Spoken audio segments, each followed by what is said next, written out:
तर हॅलो मित्रांनो, आम्ही चालू वावराकडे जाण्यासाठी एवढा मोठा कारण ना, पण पराडी पाहून घ्या म्हणून म्हटलं होतं. काल रात्री पाऊस आला होता. तर चला 1 किलोमीटर दूर चाला लागते. 1 किलोमीटर. जे तुम्हाला सगळ्यात झाडं दिसत आहे ना, ते आपले नव्हे, ते आमच्या काकाजीचे वे.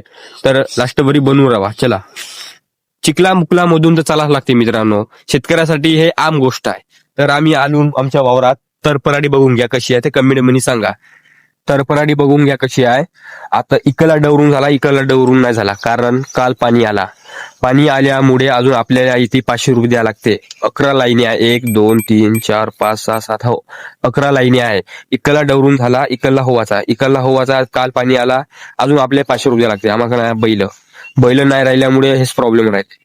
आता अजून 2 दिवस डवरून जमत ना. आता हा मागा पडून जाते, हा पुढे होऊन जाते.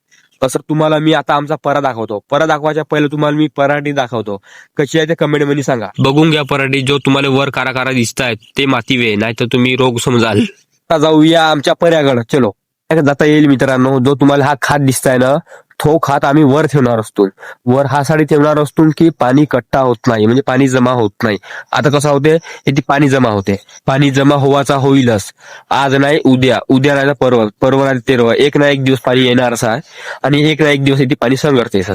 आता तुम्हाला विचार आला असेल, तुम्हाला वर खात ठेवायचा होता तर खाली घाल ठेवल्या. सत्य गोष्ट आहे. उन्हाळ्याचे दिवस होते, आम्ही इथे खात ठेवून दिलून मग पायत बसला गे. पावसाळ्यात वर नेऊन ठेवला गे. आता पायत बसता हे का, पायत बसता पाहून घ्या. पाणी येऊ का नको येऊ, पाणी पडल्यावर पायत बसला. आता जाऊया आपण पर्याकडं. चलो. तर मी आलो आता आमच्या पर्याकडं. परा कसा आहे ते बघून घ्या.